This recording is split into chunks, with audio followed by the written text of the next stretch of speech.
Topic. ఏమైంది actually ఆ post పెట్టడానికి కారణం ఏంటి? అంటే ఓపెన్ గా మాట్లాడలేను, సో మేము మాట్లాడొద్దు అనుకున్నాము.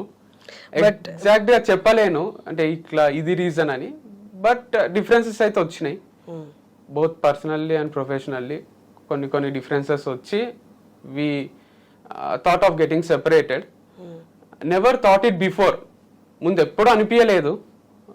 కంప్లీట్ హ్యాపీగా ఉంటుంటిమి, బట్ అది లైఫ్ అన్ప్రెడిక్టబుల్ ఉంటుంది అంటారు కదా, మనం ఏమనుకుంటే అది జరగది. సో అనుకున్న దానికన్నా కొంచెం అటు ఇటు అయ్యి మంచిగా నీట్గా హ్యాపీగానే విడిపోదాము అని డిసైడ్ అయినాం. సో అదే పోస్ట్ పెట్టినాము. నవంబర్ అక్టోబర్ కూడా మీరు కలిసి పోస్ట్ ఈ 1 month లో ఏమైంది అంత సివియర్గా? అంటే సివియర్గా కావాల్సిన అవసరం ఉండదు. కొన్ని ఎట్లుంటాయంటే separation is a big thing. Yeah true, but when we're not happy with each other it's better to lead separate life happily అనిపించింది. అంటే ఇప్పుడు హ్యాపీ ఉన్నంత వరకు కలిసి ఉన్నాము. హ్యాపీనెస్ లేదు అనిపిస్తే కూడా కలిసి ఉండడం అంటే అది ఒక టైప్ ఆఫ్ రాంగ్ లైఫ్ స్టైలే కదా. అంటే నువ్వు నిజంగానే పబ్లిక్కి నేను చెప్పేదంతా కూడా అడ్జస్ట్ కండి, సారీ చెప్పండి, కలిసిపోండి, ఇదంతా ఉంటుంది. But still if you are not happy with each other, why still అంటే ఆ సఫకేటింగ్ ఒక రూమ్లో ఉన్నట్టు ఒక సఫకేషన్ ఉండాల్సిన అవసరం ఏముంది? అంటే చాలా ఫ్యూచర్ ఉంటది కదా ప్రతి మనిషికి. ఈ అన్హ్యాపీనెస్ ముందు లేదు అన్నారు కదా, 1 month లోనే అంత అన్హ్యాపీనెస్ కనిపించింది. మీరు అన్నారు అంత ముందు వరకు చాలా హ్యాపీగా ఉన్నారు. అవునవును, 1 month లోనే అంత అన్హ్యాపీనెస్ ఎలా? అది ఆఫ్ కెమెరా చెప్పొచ్చేమో, అంటే క్లోజ్ రిలేటివ్స్ కి, ఫ్రెండ్స్ కి. కానీ on camera I fell like అంటే నాట్ రిక్వైర్డ్. అంటే వాళ్ళ లైఫ్ కూడా ఎఫెక్ట్ కారాదు, మన లైఫ్ ఎఫెక్ట్ కారాదు. తన గురించి ఆలోచించి చెప్పండి. తన గురించనే కాదు, నా గురించి కూడా ఇప్పుడు ఒకటి చెప్పి నా లైఫ్ తన లైఫ్ ఇంపాక్ట్ కారాదు ఈ వీడియో వల్ల, ఇంటర్వ్యూ వల్ల.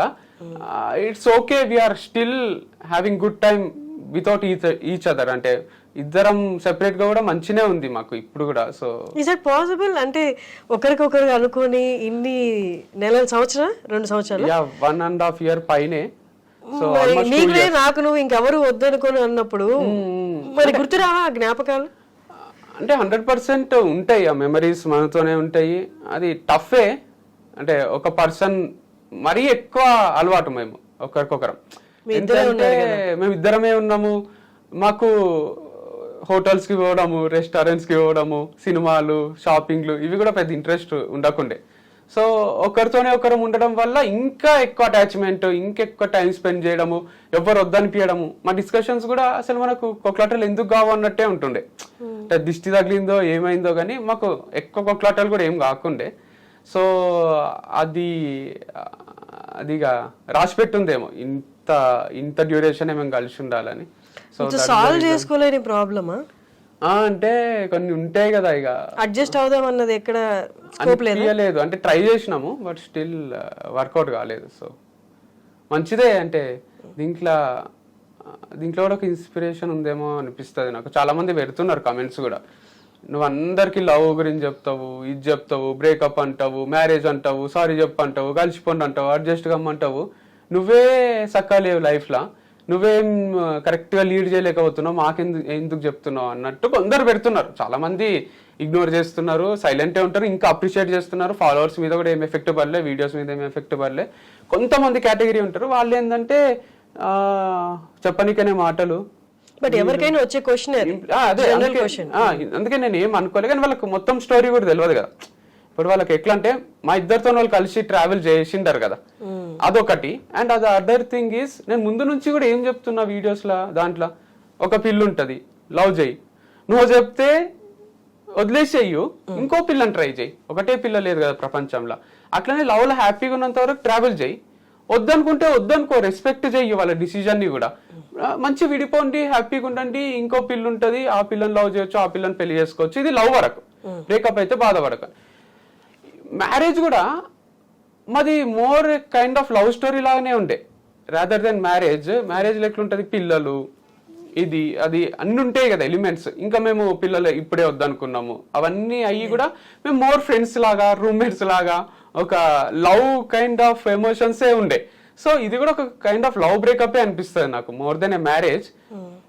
తాళి కాన్సెప్ట్ ఒకటి తీసేస్తే ఇది కూడా ఒక లవ్ స్టోరీనే. అది బ్రేకప్ అయింది, మళ్ళీ రీస్టార్ట్ చేస్తాము, లైఫ్ ఉంటుంది. ఇప్పుడు నాకు 30 years old, ఇంకా 30 years లైఫ్ ఉంది అనిపిస్తుంది నాకు. నెక్స్ట్ దంతా బోనస్, 60 years మనకు లైఫ్ ఉంటుంది. 30 అయిపోయింది, 30లోనే నేను లవ్ చూసిన, బ్రేకప్ చూసిన, మ్యారేజ్ అనే my second love. I didn't tell it any time before.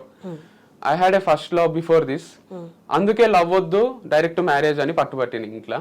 మా అన్న అన్నాడు, నాకు ఒక 1 month టైం నీ పెళ్లి చేస్తా, ఏం మాట్లాడకు, ఈ పెళ్ళి అయిపోతుంది అని అంటే సైలెంట్గా ఉన్నా. అప్పుడు రిషికేష్ పోయినాము, అక్కడ ఆ పిల్ల నచ్చింది, ఆ పిల్లకి ప్రపోజ్ చేస్తే ఆ పిల్ల కూడా ఒప్పుకుంది. అట్లా మ్యారేజ్ అయ్యి ఇప్పుడు అందరూ అడ్మైరింగ్ గానే చూస్తుండ్రి. అరే వీళ్ళది ఎంత హైలైట్ లవ్ మ్యారేజ్ చేసుకున్న వాళ్ళు కూడా మనం మెసేజ్ చేసారు, మీరు మాకు ఎగ్జాంపుల్గా ఉన్నారు, ఇట్లా చేస్తే ఎట్లా, డివర్స్ తీసుకుంటే ఎట్లా అని అంటున్నారు. బట్ మేము కావాల్సుకొని ఒకరికి ఎఫెక్ట్ చేయాలనో, మాకు మేము ఎఫెక్ట్ చేసుకోవాలనో చెయ్యం కదా. అంటే వెల్ బీయింగ్ కోసమే చేసింది ఇది. సో అమేజింగ్ ఉండే. కానీ ఇప్పుడు కొంచెం బాధ అవుతుంది అప్పుడప్పుడు, ఎందుకంటే రిలేటివ్స్, ఫ్రెండ్స్ అందరు కూడా అడ్మైరింగ్ గా చూస్తుంటే నన్ను, మ్యారేజ్ చేసుకున్నాడు, వారధి ఫార్మ్స్ అని ఒకటి స్థాపించిండ్రు, మంచి పని చేసుకుంటారు, ట్రిప్స్ అంటారు, టూర్స్ అంటారు, తిరుగుతారు, ఎంజాయ్ చేస్తారు, ఇంతకన్నా ఏముంటుంది లైఫ్, వీళ్ళది కదా లైఫ్ అంటే అనే సిచ్యువేషన్ ఉండే. ఇప్పుడు వాళ్ళకు అందరికీ నాతోని మాట్లాడాలని ఉన్న వాళ్ళు అందరు ఇప్పుడు నా గురించి మాట్లాడుకుంటున్నారు. అంతొక లైఫ్, బ్రేకప్ అయింది, డైవర్స్ అయింది, అయిపోయింది, ఏదో తొందరపడ్డావు బాబు. ఇంటికి వచ్చిన వాళ్ళందరూ ఇది ఒకటే డైలాగ్, ఏ మాటకు ఆ మాట చెప్పుకోవాలి, తొందరపడ్డావు బాబు మ్యారేజ్కి, తొందరపడ్డావు, ఇదొకటే మాట్లాడతారు. ఇప్పుడు నేను క్రికెట్ ఆడినప్పుడు కూడా మా పాత ఫ్రెండ్స్ వాళ్ళు వీళ్ళు ఎవరైతే నన్ను ఆర్గానిక్ ఫార్మింగ్, వర్ది ఫార్మ్స్ అని అడ్మైరింగ్ గా చూస్తుంటారో వాళ్ళంతంత రెస్పెక్ట్ తో చూస్తలేరేమో అనిపిస్తుంది. అంటే మళ్ళీ వీళ్ళ అన్న దగ్గరకు వచ్చిండు, మళ్ళీ ఒక డిపెండెంట్ అయిపోయిండు, మళ్ళీ ఒక చేతగానోలానే బతుకుతున్నాడు, వాళ్ళ అన్న చీర తీసిండు అనే జోన్లోనే ఉంది లైఫ్. ఎందుకంటే మా అన్నని వీళ్ళని ఎవ్వరిని కాదనుకొని నేను పోయినా కదా, మేమిద్దరమే ఉండాలి, సక్సెస్ కావాలి, వాళ్ళని మిస్ అవుతుంటే. బట్ స్టిల్ క్రికెట్ వద్దు, సినిమాలు వద్దు, ఫ్యామిలీ వద్దు, ఓన్లీ ఈ బిజినెస్ ని ఫస్ట్, దీన్ని ఆర్గానిక్ ఫార్మింగ్ అనే దాన్ని నెక్స్ట్ లెవెల్ తీసుకుపోవాలనేది ఒకటే ఉంటుండే. అన్ని వదిలేసి చేసి కూడా జీరోకి వచ్చిన నేను. అంటే దట్స్ ఏ జీరో అంటే ఇప్పుడు అంతా తను తీసుకుందా అంటే ఎవరో ఒకరు చూసుకుంటేనే అది కరెక్ట్. అంటే వారధి ఫార్మ్స్ అనేది ఇప్పుడు డివర్స్ తీసుకున్న తర్వాత అది అయిపోయింది, ఇష్యూ కూడా అయిపోయింది, అయిపోయింది. కొంచెం ఫాస్ట్ ప్రాసెస్ లో మంచి లాయర్ ఉండే. సో బట్ రూల్స్ కూడా ఉన్నాయి కదా, మ్యూచువల్ అయితే 15 days లోనే డివోర్స్, 21 days లో అయిపోయింది. యాక్చువల్ 6 months, సో మ్యూచువల్ కాబట్టి 21 days లో అయిపోయింది. సో అయిపోయిన తర్వాత అది ఎవరిది చూసుకోవాలి అనే డైలమా ఉండే. వారధి ఫార్మ్స్ ఇద్దరు చూసుకునే స్కోప్ లేదు. ఐ ఫెల్ట్ లైక్ అంటే తనకు చూసుకోవాలని ఉంది, నాకు కొత్తదే చేయాలని ఉంది. అంటే చూసుకోగలదా మొత్తం? Yeah, she can take care of it and she is taking care of it very well. చూసుకోగలదు, షీ క్యాలిబర్ ఉంది, క్యాపబిలిటీ ఉంది, మంచిగా ఐడియా ఉంది, నాలెడ్జ్ ఉంది. So I'm happy and I always wanted to lead life independently. నేను నా కాళ్ళపై నేను నిలబడదాం అనుకున్నా, ఒకటి స్థాపిద్దాం అనుకున్నా. అగైన్ పార్ట్నర్షిప్ లో చేసినట్టే ఇది, నేను నేత్ర ఇండిపెండెంట్ గా చేయొచ్చు కదా. నేను లైఫ్ లో చచ్చిపోయే లోపల ఏదో ఒకటి ఇండిపెండెంట్ గా చేయాలని ఉంది. సో అందుకు ఈ ఆర్గానిక్ యుగం అని ఇది స్టార్ట్ చేసి దీన్ని సక్సెస్ చేయాలనిపించింది. సో సేమ్ అలాగే ఉండబోతుందా వారధి? ఆల్మోస్ట్ సిమిలర్ ఉంటది, కొన్ని హియర్ అండ్ దేర్ ఏమైనా చేంజెస్ ఉంటే చేసి ఇంకా కొంచెం బెటర్ గా ఏమైనా ఉంటే చేయగలిగితే చేస్తాను. వంశీ, మొత్తం ఈ జర్నీ చూస్తే పడ్డారు, లేచారు, but all your journey you been genuine అనిపిస్తుంది మీ మాటల్లో కూడా. ఇది చెప్తే ఎవరేమనుకుంటారో అని, మిమ్మల్ని తిట్టేది చెప్తున్నారు, మిమ్మల్ని పొగడేది చెప్తున్నారు, అన్నీ చెప్తున్నారు. That's a good quality actually. But ఇది ఇంత జరుగుతున్నప్పుడు ఇంట్లో వాళ్ళ నుంచి మ్యారేజ్ అనేది బిగ్గెస్ట్ థింగ్. ట్రూ. అట్లీస్ట్ ఎవరు మనకు సంబంధం లేని వచ్చి నిలుపుదామనే చూస్తారు. అందులో మీ అన్న మీకు చిన్నప్పటి నుంచి చాలా సపోర్ట్ ఉన్నట్టుగా అనిపిస్తుంది మీ మాటలు, మీ ఫ్యామిలీ కూడా. వాళ్ళ దగ్గర నుంచి ఏంటి వాళ్ళ రెస్పాన్స్ ఏంటి, వాళ్ళ సపోర్ట్ ఏంటి? అసలు ఇది అసలు చేయొద్దన్నారా ఏంటి? అంటే I feel like they are disappointed. Like ఒక రాంగ్ డిసిజన్ తీసుకున్నాడు వీడు, అది డివోర్స్, పెళ్ళి అండ్ డివోర్స్ టు. అంటే పెళ్ళి అనే కాన్సెప్టే వీళ్ళకు మమ్మీకి చెప్పలే, డాడీకి చెప్పలే, అక్కకి చెప్పలే, అమ్మమ్మకు, మా ఇంట్లో ఎవరికి చెప్పకుండా నేను అన్న ఇద్దరమే ఇన్వాల్వ్ అయి ఉన్నాం. మేము ఇట్లా కాళ్ళ ఎగరేసుకొని తిరుగుతున్నాం. పెళ్ళి చూసిండ్రా ఇంత సింపుల్ గా చేసుకున్నాము, ఇట్లా అయిపోయింది, ఇక తమ్ముడు లైఫ్ సెటిల్ చేసిన అని మా అన్న, నా లైఫ్ సెటిల్ అయిపోయింది అని నేను. ఇక ఏంది కంపెనీ ఉంది, వైఫ్ ఉంది, ఇంకేంది అన్నట్టు యాటిట్యూడ్ ముందు నుంచి ఉంటది. ఇప్పుడు కూడా యాటిట్యూడ్ అంటే చూపించడం కాదు, నువ్వు నాకు ఫోన్ చేయకు, నువ్వు నాతో అట్లా కాదని ఒక సెల్ఫ్ ప్రైడ్ అది. అరే ఇట్లా మనకు కంటిన్యూ ఒక 4 సెంచరీలు కొడితే ఒకటి వస్తుంది చూడండి క్రికెట్ లో, ఇప్పుడు శుభ్మన్ గిల్ అని స్టార్ అయ్యాడు. అట్లా నాకు కూడా అరే మనం స్టార్ అయిపోయినాము ఫార్మింగ్ లో, దీంట్లో మనతో ఏం కాదంటుండ్రి, ఏం చేయలేని అంటుండ్రి, గర్ల్స్ కూడా అందరు రిజెక్ట్ చేస్తుండ్రి, మంచి వైఫ్ ఉంది, మంచి ఫార్మింగ్ ఉంది అని నేను ఇక కాలర్ ఎగరేసుకొని తిరుగుతుంటే, ఎవరన్నా ఎక్కడికన్నా పిలిచిన ఫంక్షన్స్ కి ఫస్ట్ టైం లైఫ్ లో దర్జాగా పోతుంటే. ఈ 1.5 year నుంచి చూసిండ్రా నేను కూడా ఏదన్నా చేయలేని అన్నారు, మీరు అంతా చేస్తున్నా అని కళ్ళతోనే చూపిస్తుంటే, అంటే సమ్ కైండ్ ఆఫ్ ప్రైడ్ అది. అది కంప్లీట్ గా అది ఎట్లా మళ్ళీ ఆ మూమెంట్స్ ఈ 1.5 year లా ఫంక్షన్స్ కి పోవడం, వాళ్ళని కలవడం కొన్ని రోజులే, హార్డ్లీ ఒక 10-15 times జరిగింది. అది పూర్తిగా నేను ఎంజాయ్ చేయకముందే ఆ సక్సెస్ ని, ఆ మ్యారేజ్ ని కానీ, ఈ ఫార్మ్స్ ని కానీ, అది కంప్లీట్ బ్రేక్ అయిపోయినాయి ఇప్పుడు రెండు. అంటే సక్సెస్ ఉన్నప్పుడు ఎంజాయ్ చేయలేకపోయినా ఇప్పుడు అందరిని కలవాల్సి వస్తుంది. మళ్ళీ ఖాళీ టైం కదా ఇది, ఇంటికి ఒకరు వస్తుంటారు, మనం ఏడికి ఒక దగ్గర పోవాల్సి వస్తుంది. వాళ్ళంతా ఏంది ఎందుకు వాళ్ళు ఎట్లా ఉంటారంటే మనుషులు డివర్స్ అయితే మీరంటే ఇంటర్వ్యూలో అడగడంలో అసలు 1% కూడా మిస్టేక్ లేదు, అందరికి తెలుసుకోవాలని ఉంటుంది, అడుగుతున్నారు. బయట అడుగుతారు సినిమా థియేటర్లో, ఆడ ఏమైంది ఎందుకు అంటే ఇప్పుడు వాళ్ళని ఆడ కూర్చోబెట్టి వాళ్ళకి ఎక్స్ప్లెయిన్ చేయాలా అంటే, ఇగో ఇట్లా అయింది, ఇట్లా మాది ఫస్ట్ డే నుంచి ఇట్లుండే, ఇప్పుడు ఇట్లా జరిగింది అని. అంటే వంశీ ఒక్కటి చెప్తా ఏంటి అంటే, పెళ్ళైన దగ్గర నుంచి మీ లైఫ్ అంతా సోషల్ మీడియాలోనే ఉంది. మీరే వచ్చి ఇంటర్వ్యూస్ ఇచ్చారు, మీరే పోస్టులు పెట్టారు, and they liked both of you. మీ ఇద్దరిని లైక్ చేశారు. అండ్ నేనుగా 3-4 times నేను ఆర్డర్ కూడా పెట్టాను వారధి ఫార్మ్స్ నుంచి. సో అంటే ఇప్పుడు ఎక్కడైతే పొజిషన్ లో ఉందో అక్కడికి మీరే తీసుకెళ్లారు, మీ మంచి కోరుకున్నారు. మీ మంచి కోరుకున్న వాళ్ళు మీకు ఏదైనా అయితే ఖచ్చితంగా అడుగుతారు. వాళ్ళకి ఇంకా మీరు ఎక్కడ దొరుకుతారు, ఎక్కడ కనిపిస్తే అక్కడే అడుగుతారు. సో మేబీ ఈ ఇంటర్వ్యూ ద్వారానో ఎట్లా మీరు ఒక్కసారిగా చెప్పేస్తే, సో మీ సక్సెస్ చూసిన వాళ్ళు మీ లైఫ్ లో ఏదైనా అయితే తెలుసుకోవాలని అనుకుంటారు కదా. To be frank, we promised each other. నేను రీజన్స్ నేను అడగట్లేదు, tell the reasons are not degrade anyone. So నన్ను నేను కానీ, నేను తనని కానీ, తను నన్ను కానీ, తను కానీ, సో ఇవన్నీ ఏం మాట్లాడరాదు అని యాజ్ పర్ ది క్లాస్ కూడా మేము వద్దనుకున్నాం. ఈ రీజన్స్ ఒకటి చెప్పరాదు అని అనిపించింది. బట్ డిఫరెంట్ ఉంటుంది లైఫ్ అంటే.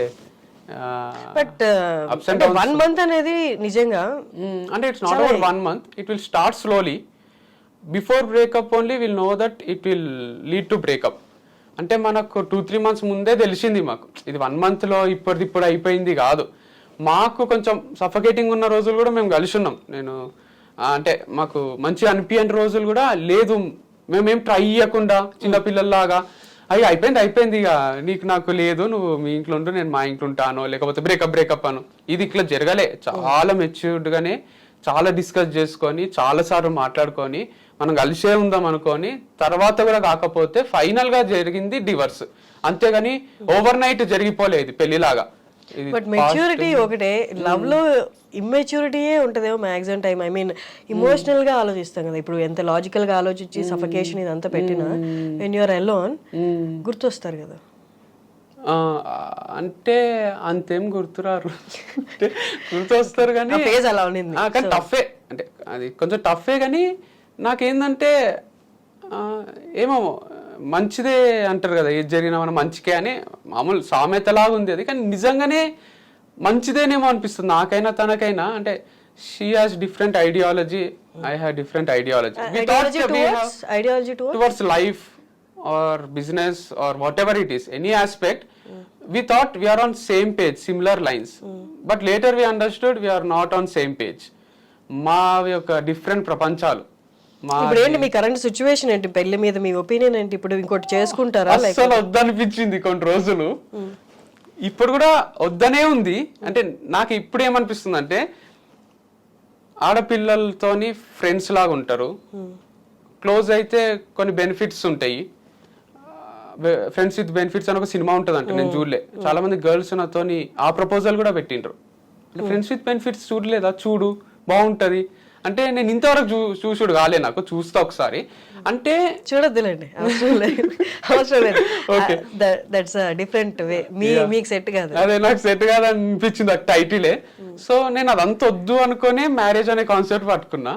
ఇప్పుడు డివర్స్ అయినాక అనిపించింది ఇట్లా జస్ట్ గర్ల్స్ తో ఫ్రెండ్స్ లాగా ఉండాలి, ఏం ఎక్స్పెక్టేషన్స్ పెట్టుకోరాదు, నార్మల్ గా వాళ్ళతో. ఇప్పుడు బాయ్స్ తోని మా క్రికెట్ టీమ్మేట్స్ తో ఉంటాం చూడండి, అట్లా పార్టీ చేసుకుంటే కూడా కుక్ చేస్తుండాలి వాళ్ళు. మా ఇంటికి మా అన్న ఫ్రెండ్స్ గర్ల్స్ బాయ్స్ వస్తుండ్రి, మా మమ్మీ బిర్యానీ చేసి పెడితే అందరు జోకులు వేసుకుంటుండ్రి, నవ్వుకుంటుండ్రి, ఇట్లా హై ఫైల్ ఇచ్చుకుంటారు, నార్మల్గా ఉంటారు. ఆ లైఫ్ స్టైల్ కాలేజ్ ఉన్నప్పుడు ఎట్లయినా ఎంజాయ్ చేయలే, పెళ్లి అని డిఫరెంట్ జోన్లోకి వెళ్ళిపోయినా. ఇప్పుడన్నా చెయ్యిస్తే బాగుంటది, అది కూడా చూడాలి కదా అనిపించింది. కానీ నా భయం ఏంటంటే ఆ ప్రాసెస్ లో మళ్ళీ లవ్ లో పడతా నేను. మళ్ళీ వాళ్ళకు నన్ను పెళ్లి చేసుకుంటావా అని అడుగుతా, వాళ్ళు కట్టన చేస్తారు, పెళ్లి చేసుకుంటే మళ్ళీ ఒక సెకండ్ మ్యారేజ్, అది ఫస్ట్దే ఇక తర్వాత వద్దనిపించి మళ్ళీ సెకండ్ మ్యారేజ్ చేసుకొని మళ్ళీ మా ఇంట్లో ఈసారి అయితే ఇట్లా తల పట్టుకొని కూర్చుంటారు. ఇప్పుడు ఏంటి దానికి మీరు అలిమనీ ఇవ్వాలా, అదే భరణం అంటారు కదా? అదేం లేదు, క్లాజ్ లో అదంతా ఏం పెట్టలేదు. సో నేను తనకి ఇచ్చేది ఏం లేదు, తను నాకు ఇచ్చేది ఏం లేదు, ఎవ్రీథింగ్ సెటిల్మెంట్ అయిపోయింది. You gave all the to her. Yeah that's it. అది కూడా పెద్ద హ్యూజ్ రెస్పాన్సిబిలిటీ, అంత సింపుల్ ఏం కాదు అది. ఎందుకంటే ఆ ఎంప్లాయీస్ అది చూసుకోవాలంటే ఇట్స్ టూ టఫ్. నాకు చూసుకోవాలని లేక ఇచ్చింది ఏం కాదు, తను అన్న చూసుకోవాలి, నేనన్నా చూసుకోవాలి. నాకు తను ఫస్ట్ నుంచి కూడా ఇన్వాల్వ్ అయ్యే ఉంది దాంట్లో. సో చూసుకొని అనిపించింది, నేను కొత్త స్టార్ట్ చేసుకోగలను అనిపిస్తుంది నాకు. ఏదైనా చేసుకోవడం ఇష్టం నాకు, జీరో నుంచి మళ్ళీ మొదలు పెట్టడం. మీ ఫ్యామిలీ అండ్ మీ బ్రదర్